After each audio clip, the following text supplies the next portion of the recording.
Primeiramente, gostaria aqui de dar a paz do Senhor aos amados irmãos e que os irmãos possam sentir Deus, né, através dessas palavras, que o Espírito Santo possa falar no coração de cada um e que cada um possa ser renovada as forças, a esperança através do que Deus quer falar aos seus corações.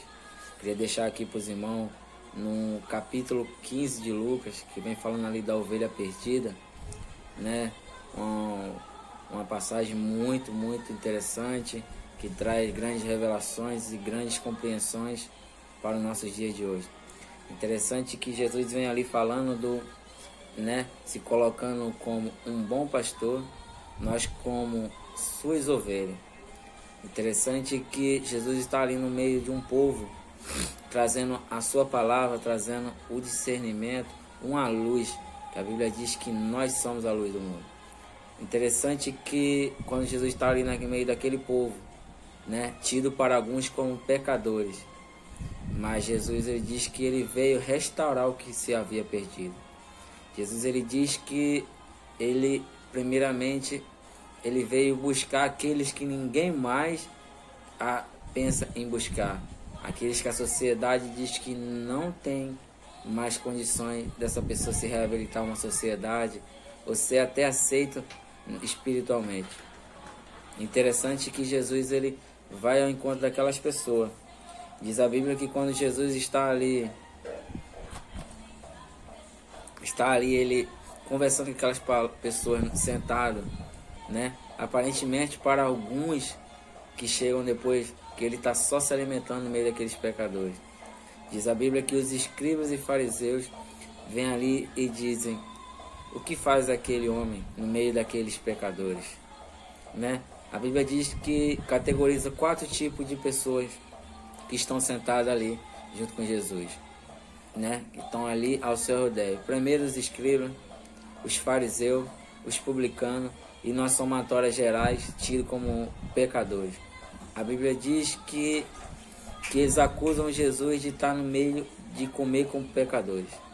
Mas eu me lembro bem que no capítulo 15 de Mateus, Jesus, ele já tinha sido acusado de seus discípulos por estar comendo com a mão. Nós sabemos que o comer nem sempre é o que nos contamina, mas ele diz o que sai, ou seja, as palavras. Interessante que tem 4 grupos de pessoas ali, Os escribas, que nós sabemos mais que eram aqueles que eram categorizados ali para ensinar, para doutrinar. E Jesus muitas das vezes chamou essas pessoas de hipócritas, porque eles pregavam uma coisa que muitas das vezes eles não viviam, que cobravam uma coisa dos outros que eles mesmos não faziam. Jesus chama esse pessoal de hipócrita. Consequentemente, aos fariseus. Fariseus eram um grupo de pessoas que tinham condições no meio judaico. Nós vamos ver que os fariseus eram pessoas que tinham influência financeira, por ser pessoas que eles eram, em grande maioria, grandes comerciantes da sua época, e também eram pessoas que eram devotos, assíduos à Torá.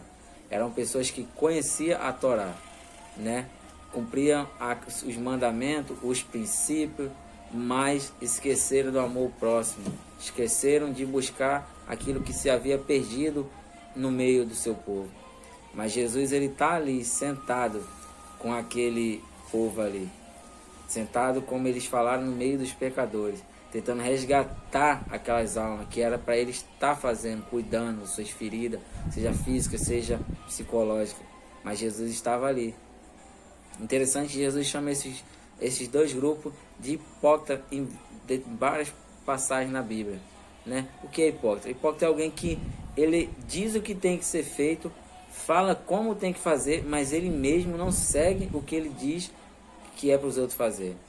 Jesus tem isso como hipócrita. Muitas das vezes no nosso dia a dia, nós cantamos algo que nós não vivemos, pregamos o que nós não vivemos, e quando a cobrança de Deus vem, muitos saem da posição que são chamados, porque não suportam a cobrança. Mas a Bíblia diz que Jesus está ali no meio daqueles pecadores, e mesmo sendo apontado, acusado, A Bíblia diz que ele permaneceu ali. Me chama a atenção que Jesus passa 40 dias no deserto. Ele não come, não bebe, se fortalecendo para vencer a tentação do inimigo.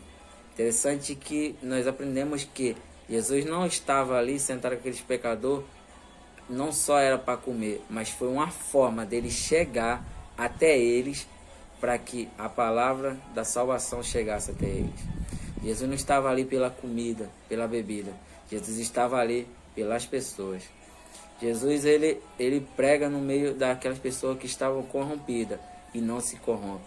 Me chama a atenção que as acusações contra Jesus e a vida de Jesus em todos os seus princípios foi baseado na Bíblia.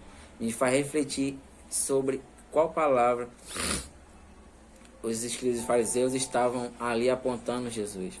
Me faz entender que, e me dá uma noção que os escribas estavam ali apontando Jesus baseado na palavra. Muitas das vezes nós apontamos a vida dos outros baseada na palavra e esquecemos da nossa.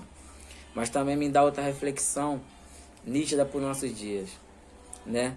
Porque Jesus estava no meio daquela pessoa que aos olhos dos santos estavam corrompidas.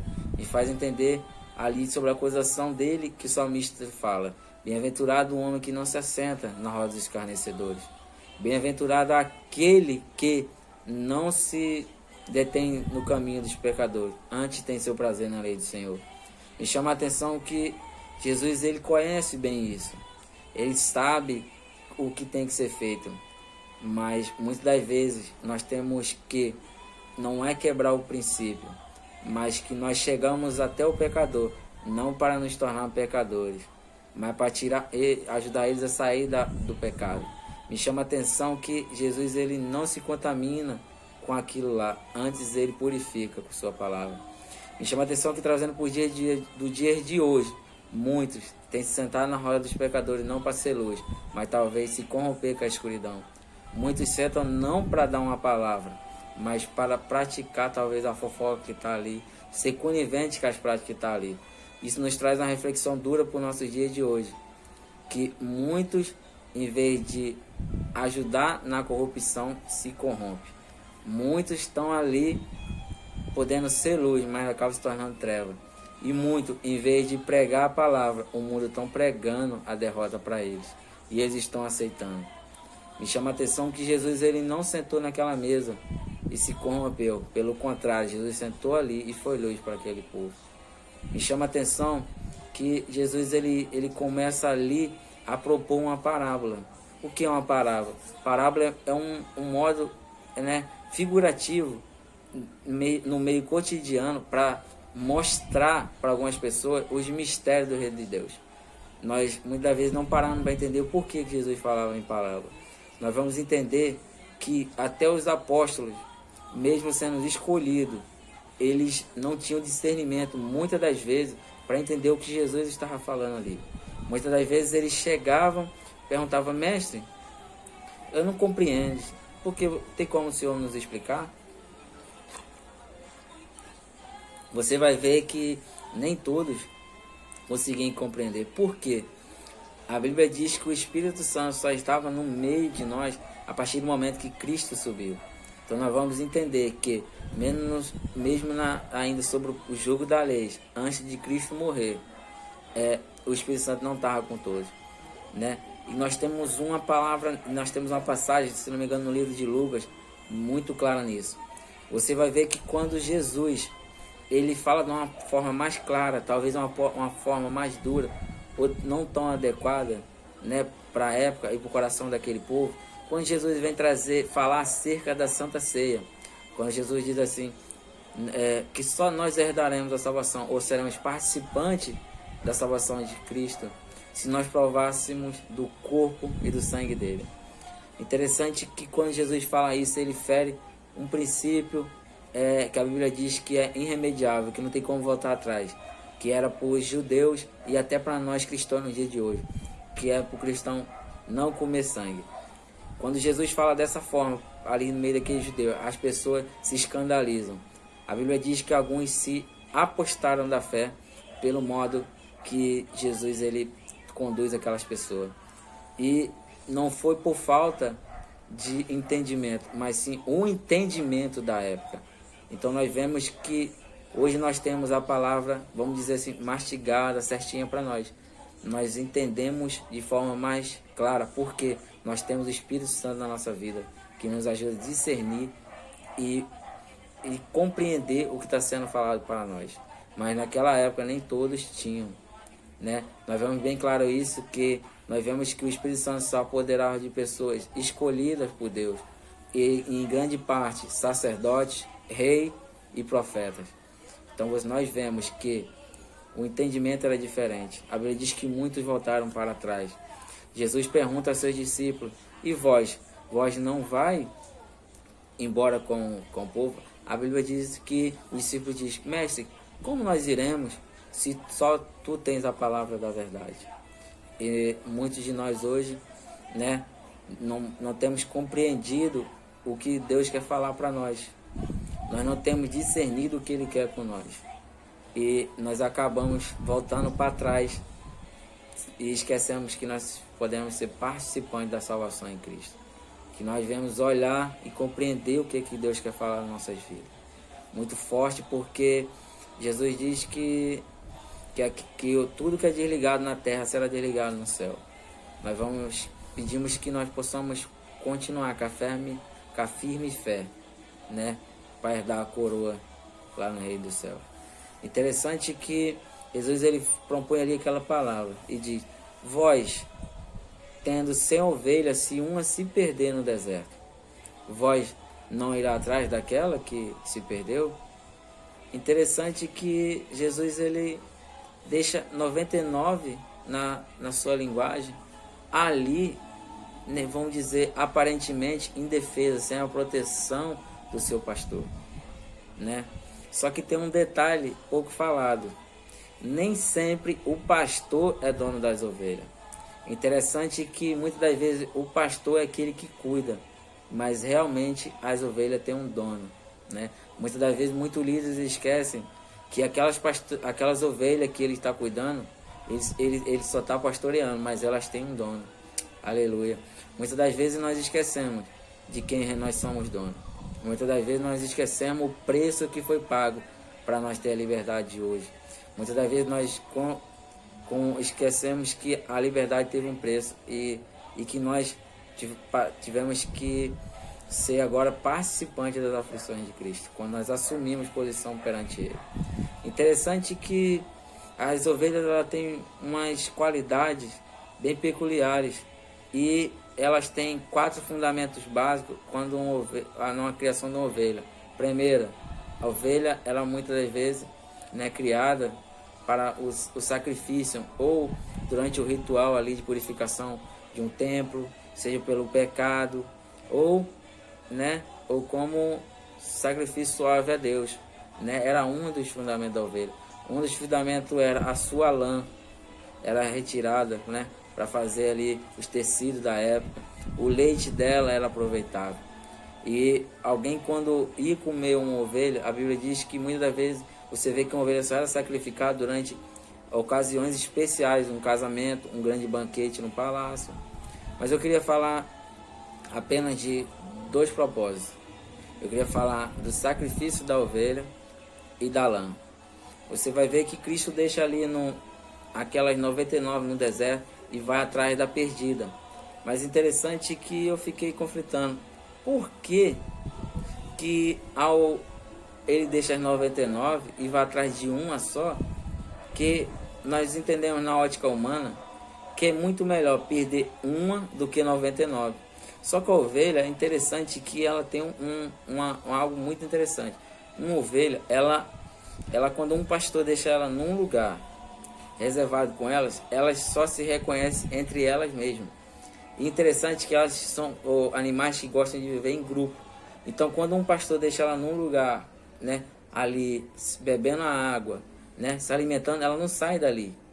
Então esse tempo dá com que o pastor possa ir atrás daquela perdida. Mas por que ele vai atrás da perdida? A Bíblia diz que o nosso inimigo ele anda ao nosso derredor, bramando como um leão, buscando a quem sendo tragado. Isso é até um pouco conflitante, por quê?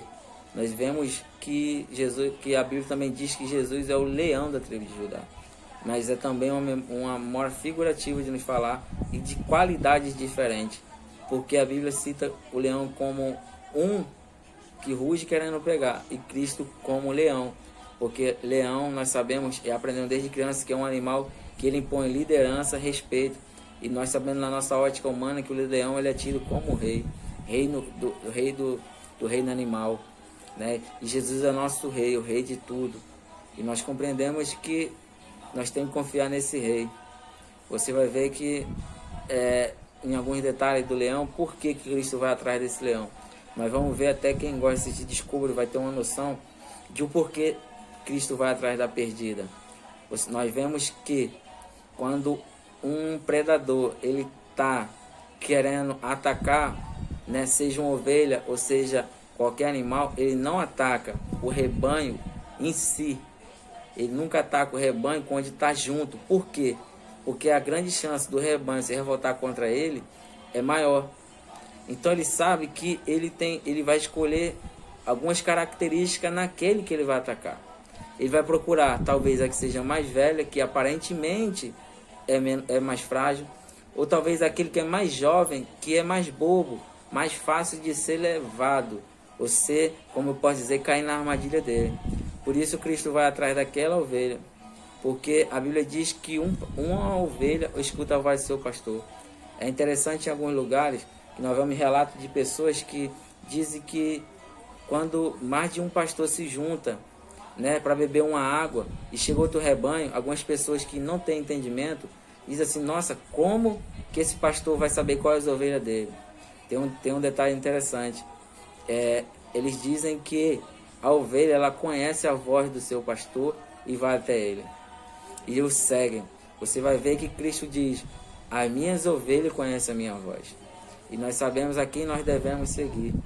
Mas nós sabemos também que nós somos humanos, imperfeitos e falhos. Muitas vezes nós esquecemos da comunhão de estar junto, na comunhão de estar sob a proteção de um pastor.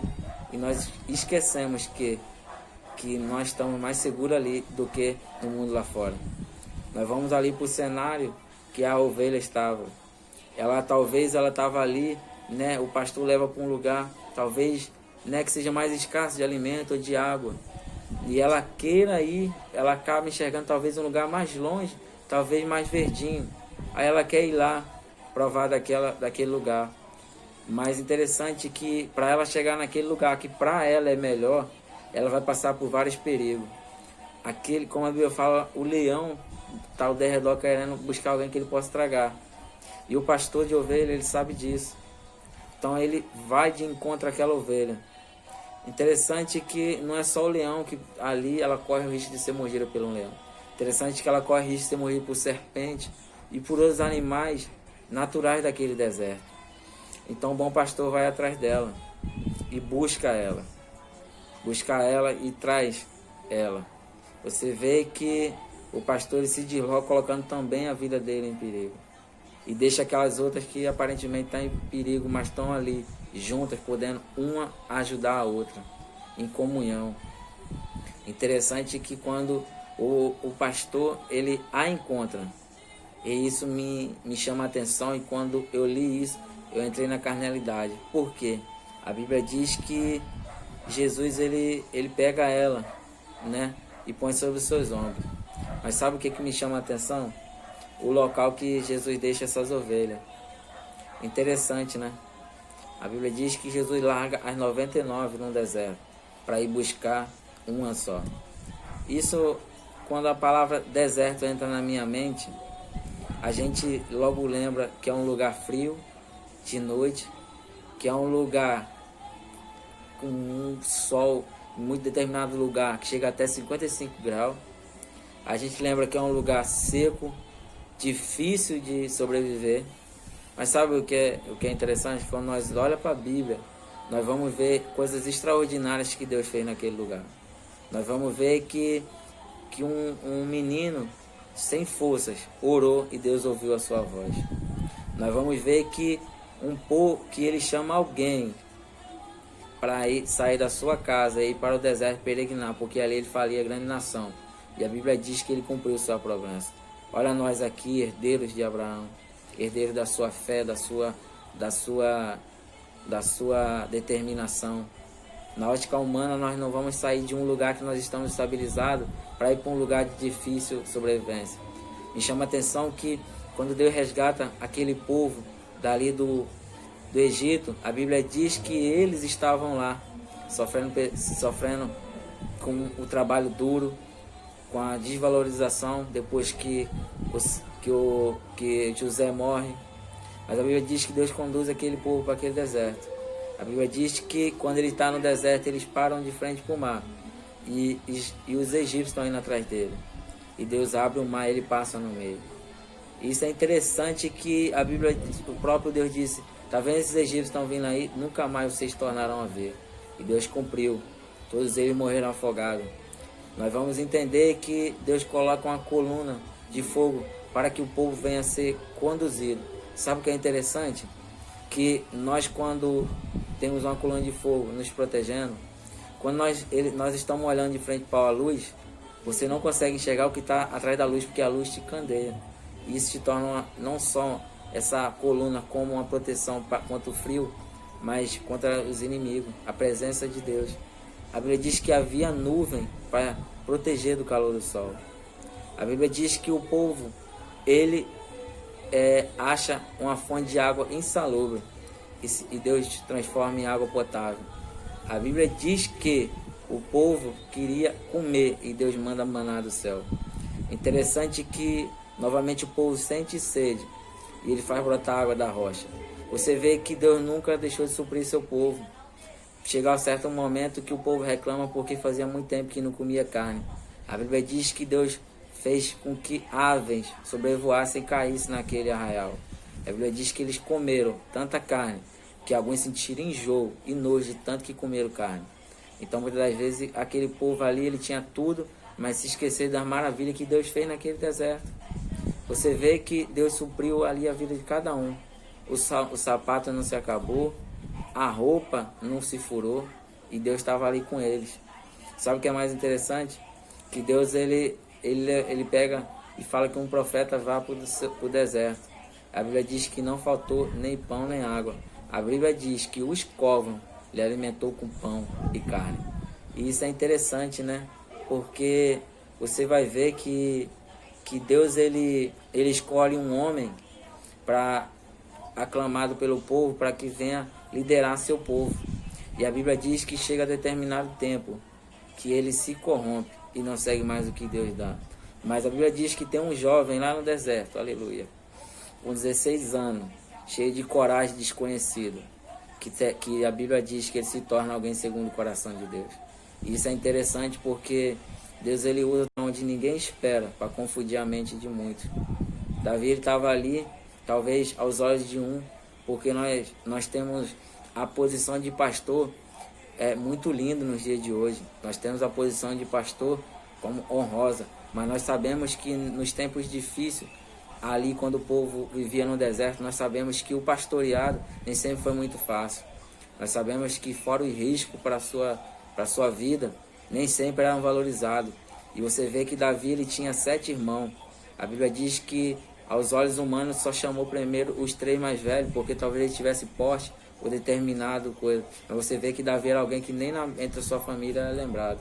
Você vai ver que Davi ele podia estar lá reclamando da vida, porque estava lá no deserto, dormindo no frio, talvez no relento, ali tendo que cuidar da vida dele e das ovelhas. E aí, sabe o que é mais interessante? A Bíblia não diz isso, mas a Bíblia é bem clara que Davi era alguém que cantava e escrevia salmo. Sabe o que Davi fazia no tempo livre? Eu posso assim olhar com os olhos da fé. Davi não estava reclamando não. Davi estava ali tocando sua harpa e adorando a Deus. E enquanto um estava lá na cidade, bem acolhido, num templo luxuoso, e não dava valor que Deus tinha colocado na mão dele, tinha alguém que estava dando glória porque estava lá no deserto cuidando das ovelhas. E isso é muito conflitante para nós, por quê? Porque a gente hoje vê um pastor como uma profissão linda, mas foram homens que sofreram no deserto para conduzir ovelhas, que tornou essa profissão, ou esse chamado tão bonito para os dias de hoje. que Deus possa nos ensinar a ter o coração daqueles homens, né? Você vê que mais para frente nós vamos ver que Deus ele continua mostrando o seu valor ao povo ali no meio do deserto. Você vai ver que Deus ele levanta um homem chamado João Batista. A Bíblia diz que ele estava no deserto. A Bíblia diz que ali não eram, que ele clamava e grande multidão ia até ele. Você vai ver que Elias, João Batista, ele era um homem simples. E me chama a atenção que a Bíblia diz que muitas multidão iam até lá. E a Bíblia diz que muitos se renderam ao caminho que ele estava mostrando. Sabe o que é interessante? Que eu vejo que muitas das vezes não é o templo que é luxuoso ou o lugar que é adequado, mas sim realmente o que nós estamos ouvindo lá. Realmente o que nós buscamos lá, porque João Batista, ele não deixava de falar a verdade na cara de ninguém. Mas a Bíblia diz que grande multidão ia até ele. Sabe por quê? Porque ali saíam palavras de Deus para aquele povo. Palavras talvez de consolo também, não era só de duras. Palavras que diziam, olha, vocês estão sofrendo hoje sobre a aflição dos romanos, mas está vindo um aí que vai nos libertar, não só do romano, mas para a eternidade. Me chama a atenção que o próprio Jesus, ele passa 40 dias no deserto. E a Bíblia diz que no final dos 40 dias, ele venceu o inimigo. Sabe o que é mais importante? Sabe o que é? Que nós aprendemos que muitas vezes o deserto nos ensina valores que um palácio, uma vida confortável não nos ensina. Você vai ver que o próprio Cristo, ele dá testemunho de João Batista, dizendo que dos nascidos de mulher, nunca mais nasceria outro profeta igual a ele. Você vai ver que Cristo, ele reconhece a obra de João Batista na vida daqueles que o seguiram. Ou a obra que Deus propôs na mão de João Batista, que ele conduziu bem. Você vai ver que o deserto nem sempre é lugar para matar o crente. Talvez o deserto seja um fortalecimento para quando você chegar num lugar estável, num lugar mais propenso às coisas frutificar, você dê valor àquele fruto que está chegando em tuas mãos, né? Mas uma coisa também eu aprendo com isso, que nem sempre a gente reconhece o deserto das nossas vidas. É sempre duro, por quê? Porque nós esquecemos de tudo isso que Deus fez lá no deserto. Que nós possamos lembrar, como a Bíblia diz, olhai para trás e lembrar e trazer aos pensamentos aquilo que te traz esperança, né? Glória a Deus por isso. E que nós possamos entender que nem sempre o deserto é para matar o crente. Mas me chama a atenção que quando Cristo ele chega naquela ovelha, a Bíblia diz que quando ele encontra, ele põe sobre os seus ombros gostosos. Sabe o que é mais forte nisso?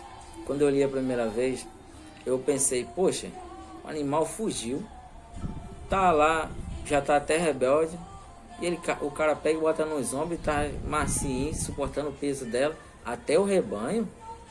Eu fui dar uma pesquisada nisso. Sabe por quê?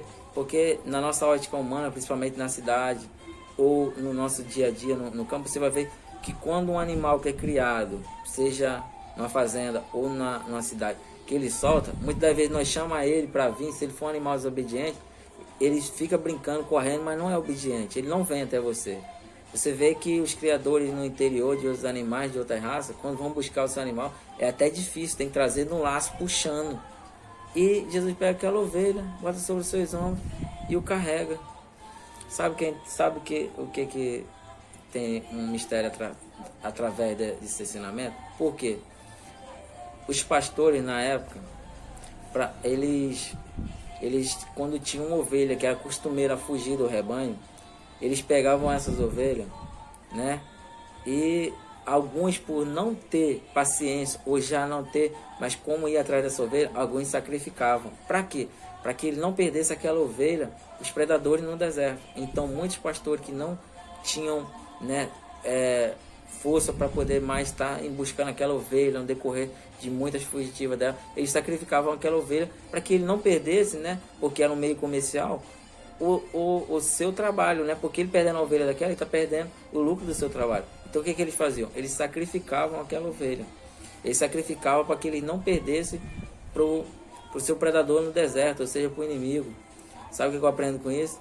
Que muitas das vezes tem pessoas que Deus acaba levando para a glória, antes do tempo, para que ele não venha a perder essa ovelha no deserto. Para que muitos que se rebelam, que não quer mais estar na presença de Deus, e Deus sabe que para que ele não perca aquela alma, ele prefere sacrificar aquela ovelha e guardar. É forte isso, né? Muitas vezes a gente pensa assim, nossa, Deus levou tão cedo, né? Mas nós sabemos que para Deus mais vale uma alma, como ele fala mais na frente, que traz alegria no céu, do que alguém que ele perdeu para o inimigo. E isso é conflitante para nós, não é? Mas sabe a outra parte que eu falei sobre a lã? Você vai ver que a ovelha, quando ela foge, ela se enche de sujeira na sua lã, de carrapicho, de graveta ali no deserto, tornando aquela lã impura para sua finalidade, que é de tecer. Ela se torna impura para a finalidade que ela quer. Então o que é que o pastor tem que fazer? Tem que raspar aquela lã, perder todo o trabalho, jogar fora e esperar todo um tempo para aquela lã se tornar propensa à sua finalidade, né? Aí o que o pastor faz para que isso não venha acontecer novamente? Ele vai lá numa das patas dele, na junta, vai, corta não, ele torce uma das juntas da ovelha. Para quê? Para que ela não consiga andar, e durante o seu tempo de recuperação, ela consegue volta a perceber que ela depende daquele pastor. Mas ele não faz isso com muita alegria, ele não faz isso porque ele é mau, ele não faz isso porque ele quer ver você mal, ele faz isso para que ele não venha perder aquela ovelha. E isso não é fácil para um pastor fazer, porque a partir do momento que aquela ovelha se torna dependente daquele pastor, ele tem que levar aquela ovelha no ombro, para onde quer que ele vá. Toda vez ele tem que levar aquela ovelha para se alimentar, ele tem que levar aquela ovelha para beber água. E isso é o que muitos não têm coragem de fazer. Quando a ovelha está perdida, não vai buscar, porque ele sabe que quando ela vem de lá, ela volta suja. Ela volta com sua lã, que não é propensa à finalidade a qual o seu Deus chamou. E tem que passar por um processo, e muitas das vezes nós, como ser humano, não temos paciência de esperar esse processo na vida daquela ovelha. Sabe o que é interessante? Que Cristo, ele conduz a ovelha, leva nos seus ombros, cuida, trata. Mas sabe o que Cristo está dizendo? Para que eu não te perca, eu vou cuidar dos teus ferimentos, eu vou cuidar das tuas dores, para que você tenha comunhão comigo, para que você comece a aprender que lá fora você está propensa a passar por tudo isso, mas sem o pastor você morre de fome e de sede, ou o teu predador te mata. Mas aqui, você ferida aqui comigo, eu cuido de você.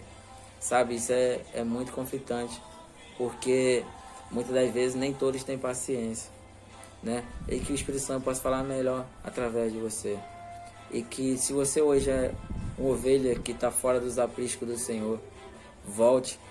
Não importa se você não está ferida, se você está ainda saboreando aquele pasto verdinho, mas volte, porque não adianta você ter um pasto verdinho sem pastor e tá o leão bramando tentando te tragar.